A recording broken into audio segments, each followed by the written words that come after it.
আসসালামু আলাইকুম। Messrs Talukdar and sons পর্ব ৯। লেখিকা ইসরাতারা ইতি। পাত্রের নাম সঞ্জীব রয়। ঢাকাতে হীরার ব্যবসায় আছে পাত্রের। অল্প বয়সেই বেশ নাম কাম অর্থকড়ি জমিয়ে ফেলেছে। আমাদের সোনার দোকানের ৩টা দোকানের সমান তার আউটলেট। দেশের বাড়ি বামনাই, তোমার শিউলি পিসিদের পাশের বাড়ির। ছবিতে যতটা মোটা আর কালো দেখাচ্ছে ততটা না, তবে একটু বেটে। লম্বা দিয়ে কি করবে এত? তুমি নিজেও তো বেটে। গায়ে ময়শ্চারাইজার লাগাতে লাগাতেই হাতের ছবিটা দেখছে মন্দিরা। পাশ থেকে ওর মা কমলিকা কর্মকার উঠে দাঁড়ায় সন্ধ্যা বাতি জ্বালাতে হবে বলে। মেয়েকে পাত্রের বিবরণ দেওয়ার দায়িত্বটুকু তার ঘাড়ে পড়েছিল, পালন করেছেন তিনি। বাকিটা মন্দিরার বাপ আর ৩ ভাই বুঝে নিক। ভবিষ্যতে যে এ বাড়িতে একটা কলহ সৃষ্টি হবে সেটার আজ এখনই বেশ পাচ্ছেন কমলিকা। মেয়ের মনের খবর তো তিনি রেখেছেন। মন্দিরার মুখটা রক্ত সরে সাদা হয়ে আছে। মায়ের দিকে তাকিয়ে বলে, মা, তোমার কি মনে হয় না বাবা আর দাদারা আমার উপর অন্যায় করছেন? আমার বয়স ২৬, BCS এর জন্য প্রস্তুতি নিচ্ছি। এটা বিয়ে করার সময়? আজ কমলিকা কোনো রাগঢাক রাখলেন না। উপরন্তু মেয়ের শাক দিয়ে মাছ ঢাকার স্বভাবে রাগ ঢেলে বললেন, কতবার বলেছি ওই ছেলের সাথে বন্ধুসুলভ সম্পর্ক রাখারও প্রয়োজন নেই। ইমোশনাল অ্যাটাচমেন্ট চলে এলে তোমার ক্ষতি হয়ে যাবে। শুনলে না? মন্দিরা বিস্মিত হয়ে ঘুরে দাঁড়ায়। মা, ক্ষতি হয়ে যাবে মানে? সুব্রত বাজে ছেলে? কি জানি, তবে ফল তো গাছের থেকে আলাদা হয় না। তবে তো আমিও বাবা দাদাদের মতো ঠক জোচ্চোর, তাই না? মন্দিরা, মাইন্ড ইওর ল্যাঙ্গুয়েজ। কমলিকার ধমকে মন্দিরা দমে না। তবে মেয়েটার চোখ দুটো ঝাপসা হয়। দিন দিন এসব ভেবে ভেবে সে ডিপ্রেশনের রোগী হচ্ছে। রাত্রিরে ঠিকঠাক মতো ঘুম হয় না। মনের দহনে উত্তপ্ত দুনিয়া তার। কণ্ঠে চাপা রাগ নিয়ে বলল, তোমাদের ভাগ্য ভালো, তোমাদের বাড়ির মেয়েকে এমন একটি ছেলে পাগলের মতো ভালোবাসে। ২ নাম্বারি ব্যবসা করে লোক ঠকিয়ে এ পর্যন্ত এলে। আর সুব্রতর বাবা বুঝি ১ নাম্বারি ব্যবসা করে? ঠক জোচ্চোর কি সে নয়? কে আবার লোক ঠকায় না? মন্দিরা জবাব না দিয়ে পার্স তোলে হাতে। মোড়ের মাথায় সুব্রত এসে দাঁড়িয়ে আছে, একটু দেখা করবে। কমলিকা চোখ কপালে তুলে বলল, এই ভর সন্ধ্যায় কোথায় যাচ্ছ? পুরি খেতে বন্ধুদের সাথে। তোমার বাবা আর দাদারা আজ রাতেই তোমার মত জানতে চেয়েছে, কিন্তু হ্যাঁ না তাদেরকে তুমি জানিয়ে দিও। আমাকে আর এর মাঝে টেনো না তোমরা। আর এই তুমি শোনো, নিশা বলে ওই পুচকে মেয়েটার মতো যদি পালিয়ে বিয়ে করার দুঃসাহস দেখাও তবে পস্তাবে। ওর বাপ মা নেই, অভিভাবক নেই, তাই ৭ পার পেয়েছে। তোমার ওই সুব্রত রায় পার পাবে না। বিজন একদম শেষ করে ফেলবে। তোমাকে সাবধান করছি বারবার মন্দিরা। আবেগের বয়স তোমার নয়, এখনও সময় আছে, সরে এসো। মন্দিরার চোখ ভেজা দেখে সুব্রত শুরুতেই বলে ওঠে, বিধবার মতো কাঁদছিস কেন? আমি তো দিব্যি এখানে দাঁড়িয়ে আছি, জীবিত। এই চিমটি কেটে দেখ। মন্দিরা আজ সুব্রতর সস্তা মশকরায় কোনো প্রতিক্রিয়া দেখালো না, বরং সোডিয়ামের আলোতে জ্বলজ্বল করতে থাকা তার প্রাণসখার নির্মল সরল মুখটা দেখতে লাগলো ফ্যালফ্যাল করে। সুব্রত ঠোঁটের হাসি গুটিয়ে নিল তৎক্ষণাৎ। দুহাতে মন্দিরার ২ গাল চেপে ধরে বলল, মেরেছে নাকি? মা এখন আর ওসব করে না, তবে তোকে একটা কথা বলি, একদম মশকরা করে উঠবি না, শুনলে? এমনটা করলে কিন্তু আমি চলে যাব এখান থেকে, তোকে ব্লক করে দেব। হ্যাঁ জানিস তো, ওই একটা কাজই, কথায় কথায় ব্লক করা। আচ্ছা মজা করব না, বল সিরিয়াস কিছু হয়েছে?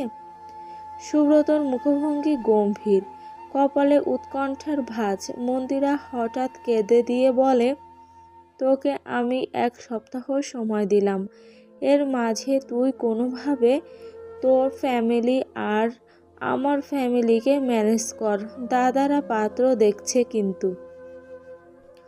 সুব্রত আকাশ থেকে পড়ার ভঙ্গিতে বলে উঠল, মগের মুল্লুক নাকি, তোর অনুমতি ছাড়া বিয়ে দেবে নাকি? না, জোর করেই দেবে। দাদাদের চিনিস না তুই? পাত্রের নাম জানিস? আর ডায়মন্ডের ওই বুড়ো হাবড়াটা। এতক্ষণ বেশ সিরিয়াস থাকলেও সুব্রত এবার হেসে ফেলল। পরপর বলে, বাহ রে মন্দিরা, তোর পরিবারের পছন্দ তো বেশ চমৎকার।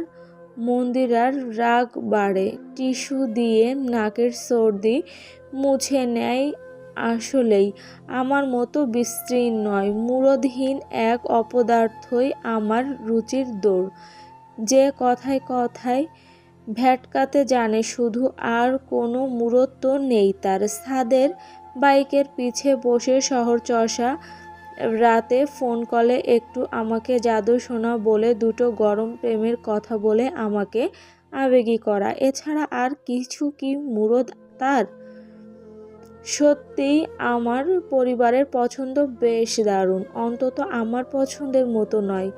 কথাটা শেষ করে মন্দিরা আবার কাঁদে। একটু থেমে সুব্রতকে বলে, 2 দিন পরে আমার বিয়ে হয়ে গেলে, আমার ছেলে মেয়ে হয়ে গেলে তোকে বাড়িতে আনুষ্ঠানিকভাবে নেমন্তন্ন করে আমার বাচ্চাদের দিয়ে মামা ডাকাবো। হতচ্ছাড়া, এটাই হবে তোর মতো আহাম্মকের উপযুক্ত শাস্তি।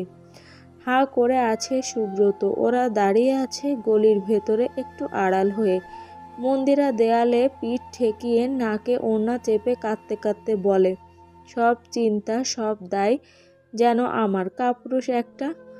আত্মসম্মানে আঘাত লাগায় সুব্রত তেড়ে এসে মন্দিরার বেনি ধরে টান দিয়ে বলে, এবার একটু বাড়াবাড়ি করে ফেললি না?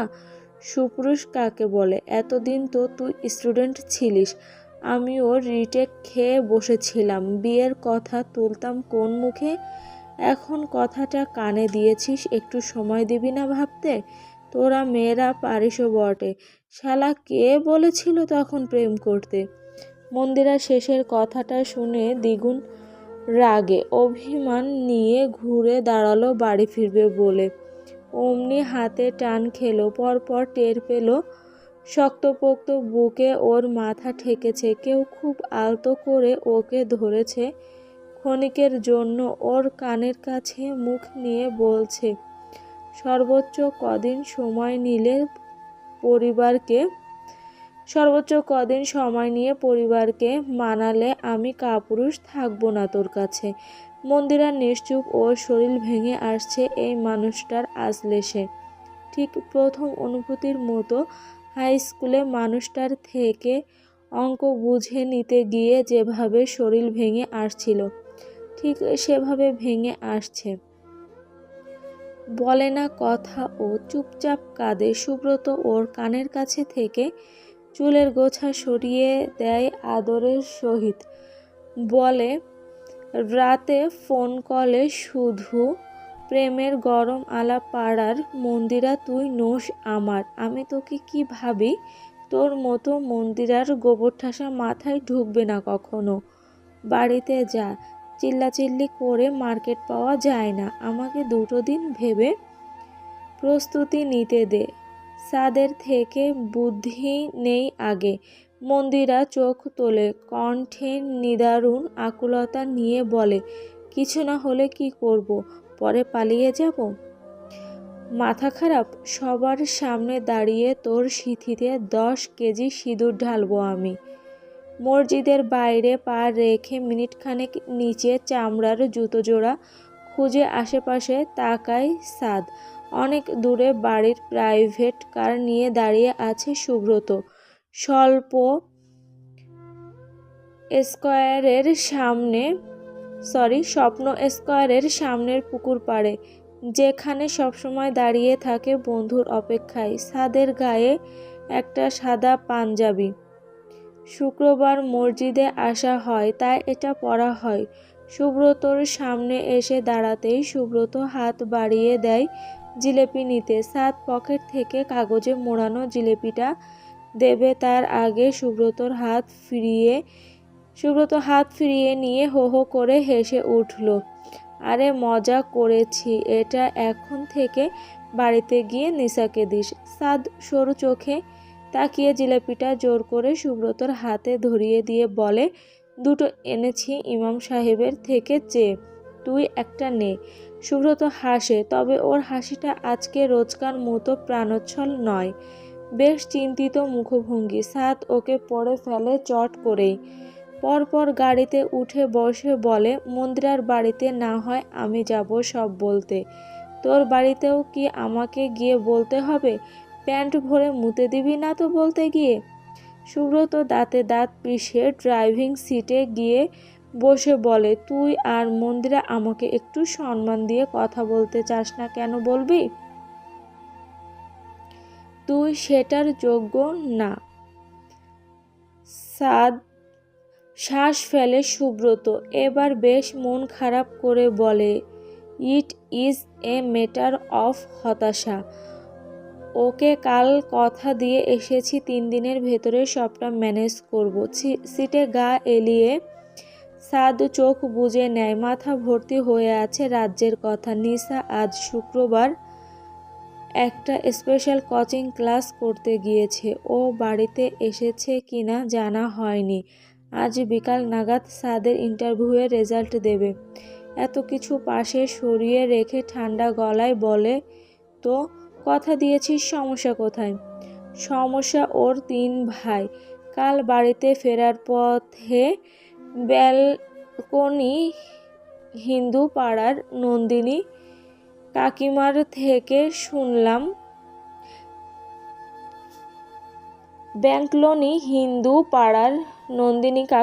থেকে শুনলাম বিজন কোনোভাবে জেনে গেছে আমাদের কথা, তাই মন্দিরার বিয়ের এত তোড়জোড়। আর একটা রামদাই শান দিয়ে রাখছে আমাকে কোপাবে বলে। নন্দিনী কাকিমা তো বিজনের বউয়ের খুব ক্লোজ, সেখান থেকে জানলো সে। বলতে বলতে ধীর গতিতে গাড়ি চালাচ্ছে সুব্রত। সাদের কোনো হেলদোল নেই, চোখ বুজেই আছে। খানিক বাদে অবশ্য বলে, একটু স্পিড বাড়া। বউটাকে 4 ঘন্টা হয় দেখিনি। ওদের কোচিংয়ে একটা সিসকে ছেলে আছে বুঝলি, নাম তুর্য। নজর মোটেও ভালো না। নেহাতে সামনে পরীক্ষা, এখন নিসামণির কোচিং যাওয়া অফ করে দিলে ভাববে আমি স্বৈরাচারী স্বামী, রেড ফ্ল্যাগ। বোরখা পরতেও বলতে পারছি না, তবেই তো খোঁচা মেরে উঠবে। আপনি নিজে আমেরিকা হয়ে আমাকে আফগানিস্তান বানাতে চাইছেন? এখন কিছুই বলছি না, চুপচাপ দেখছি। কদিন গেলে একটু আধটু শাসন শুরু করব। শুধু ওই তুর্য ছেলেটাকে একদিন একটু চিপাই নিয়ে বোঝাতে হবে, অন্যের বউয়ের দিকে চকচকে চোখে তাকানো ভীষণ ব্যাড কথা, তাও সাদের বউ।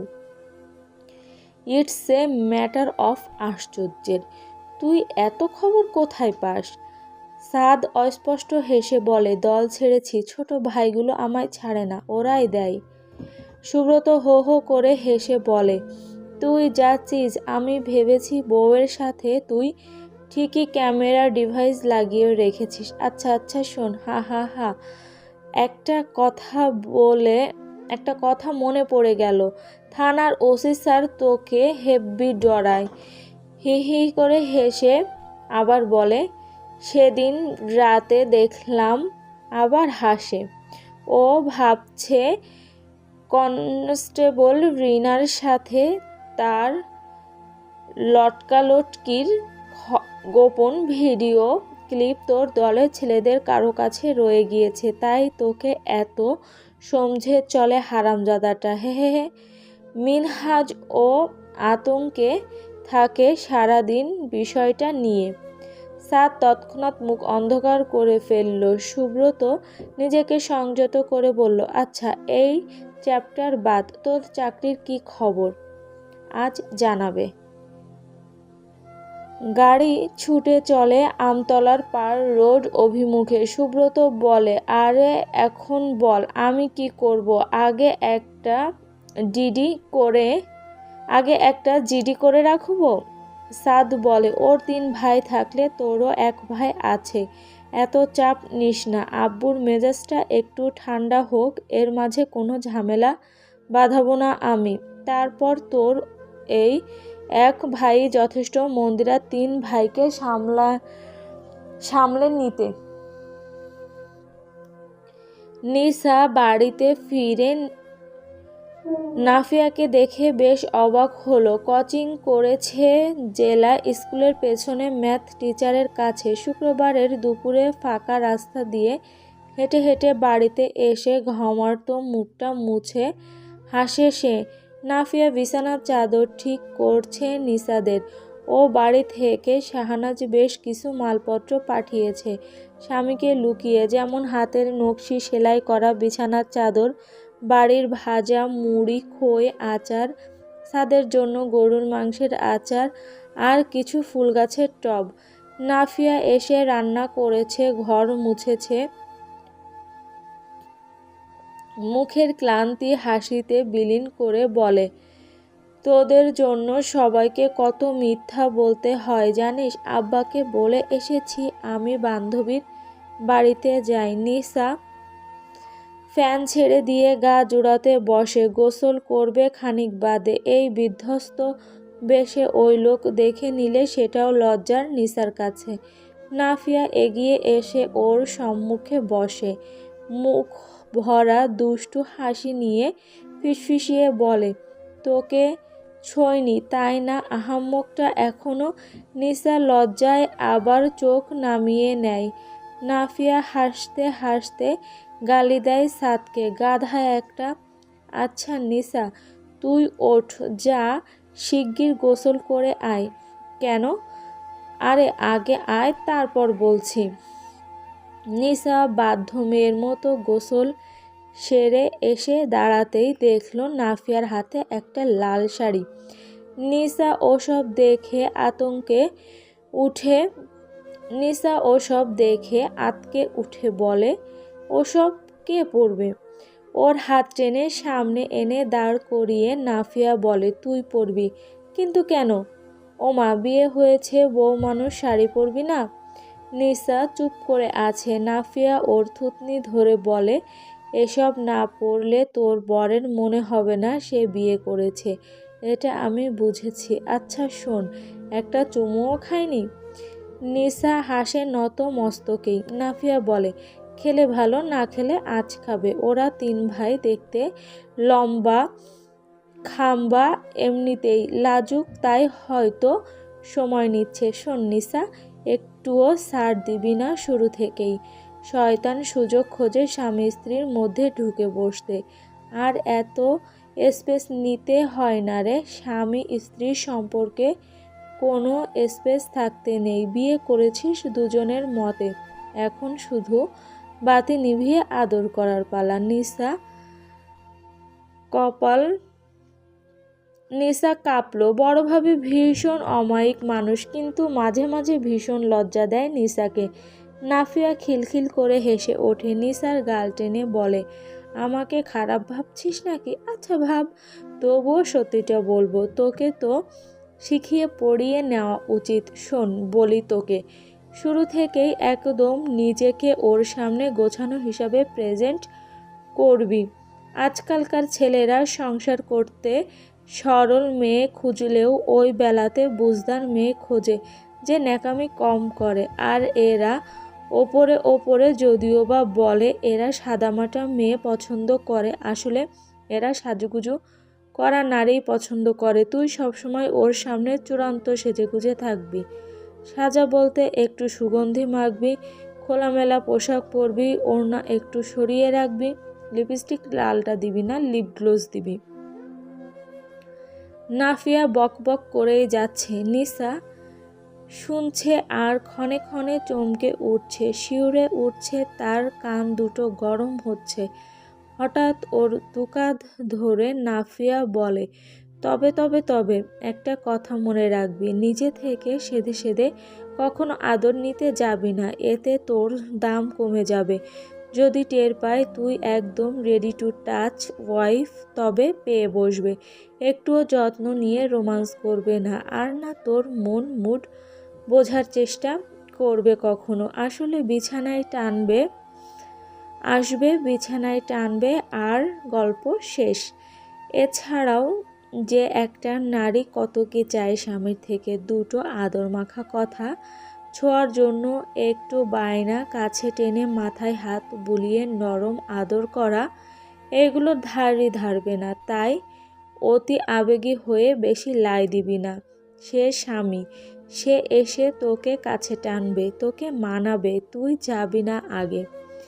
নাফিয়া আবার একটু থেমে নিসার মুখভঙ্গি লক্ষ্য করে খিলখিলিয়ে হেসে বলে, তোর ভাসুরের গল্প শুনবি? বিয়ের পর 2 মাসে তো আমার দিকে ফিরেও তাকায়নি।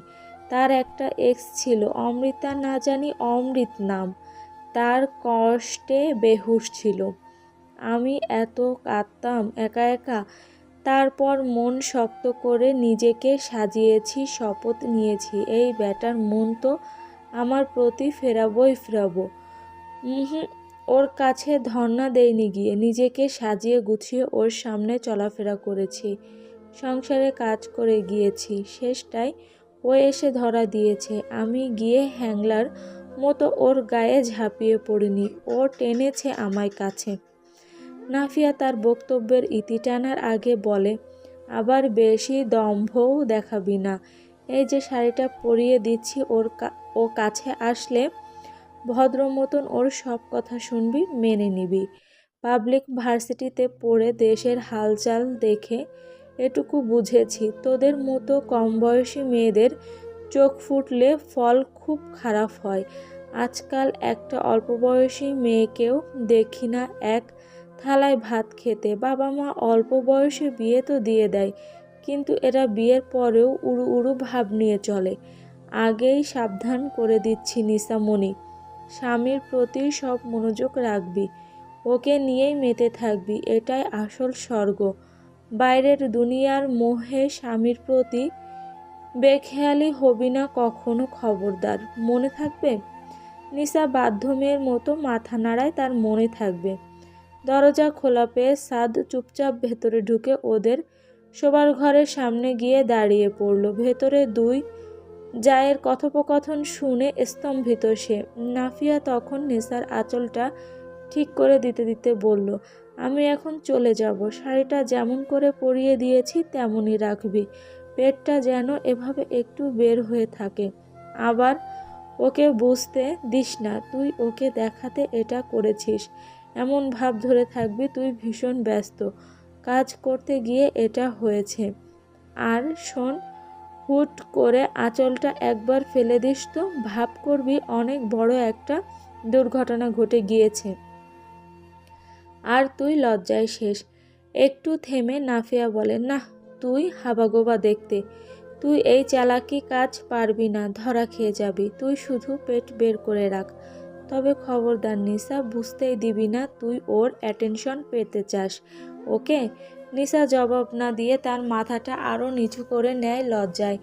নাফিয়া ওর গায়ে সুগন্ধি মেখে দিয়ে বলে, আমি আবার এসব সল চাতুরি করতে করতে পুরো খেলোয়াড় হয়ে গিয়েছি। স্বামীর মন পেতে কম কষ্ট তো করিনি রে ভাই। পুরুষ কি চায়, কিসে পুরুষের মন পাওয়া যায়, এদের কিভাবে টলাতে হয় সব জানা আমার। বুদ্ধি লাগলে আমাকে কল করবি শুধু। আচ্ছা থাক, আসছি। ঘরের বাইরে এসে নাফিয়া সাদকে দেখে থতমত খায়, চোরের মতো হেসে দেয়। সাদ কিছু না জানার ভান করে হাতে জিলেপিটা নাফিয়ার দিকে এগিয়ে দিয়ে বলে, জিলেপি খাবে? না, ওটা যার জন্য এনেছো তাকেই দাও। আমি জিলিপি বরিশাল গিয়ে খাবো। নাফিয়া চলে গেলে সাদ ঘরে ঢোকে। নিসা নিজের লম্বা চুল আঁচড়ে নিতে নিতে ঘুরে দাঁড়াতেই থমকায়। তার সম্মুখে লম্বা সাদা পাঞ্জাবি পরিহিত স্বামী নামক সুদর্শন পুরুষটাকে দেখে তার বুকের ভেতরটা মুচড়াতে থাকে। শ্যামলা হলেও এত সুন্দর হবে কেন একটা পুরুষ? একে আজ থেকে সব বান্ধবীদের থেকে লুকিয়ে রাখতে হবে। বেহায়াগুলো তো আবার যাকে সুন্দর পায় তার উপর পিছলে যায়। সাত মিনিট খানিক নিসাকে পা মাথা দেখে খুব সহজ গলায় বলে, কখন ফিরলে? এসে গোসল করেছি মাত্র। ভাত বাড়ো, আমি হাত ধুয়ে আসছি। আর এই জিলিপিটা খাও। নিসা চুপচাপ ভাত বেড়ে দেয়। সাদ ওকে সেভাবে খেয়াল করেনি।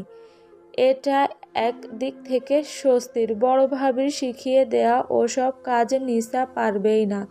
নিসার এত শখ নেই স্বামীর সাহচর্যে যাওয়ার। সে যদি দূরত্ব রাখতে চায় রাখবে। খেতে খেতে শ্বাস আটকে আসছে সাদের। নিসা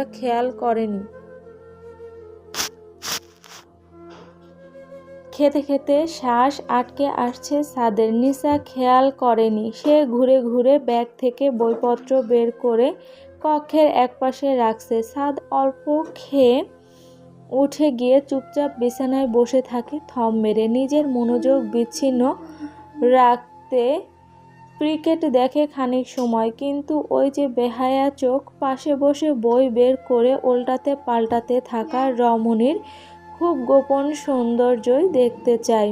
এক পর্যায়ে যখন ধৈর্যের বাঁধ ভাঙে তখন খুবই নিচু গলায় নিসাকে বলে, তোমার কাল কি এক্সাম?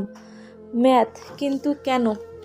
বলতে না বলতেই নিসা হকচকিয়ে উঠল যখন দেখল মানুষটা তাকে নিচে ফেলে তার দিকে ঝুঁকেছে। হতবাক নিসা দম বন্ধ করে তাকিয়ে আছে। ও কিছুটা ঘাবড়েছে। সাদ শ্বাস ফেলে। কণ্ঠে সেই একই শীতলতা নিয়ে বলে, তো আমাকে বিরক্ত না করে এক্সামের কদিন বইপত্র নিয়ে মনোযোগী হও। নিসা অবাক গলায় অস্ফুট স্বরে বলে, আমি কিভাবে আপনাকে বিরক্ত করছি? কখন? সাদ জবাব না দিয়ে শুধু নিসার পেটটা ঢেকে দেয় শাড়ির অগ্রভাগ টেনে শান্ত হাতে।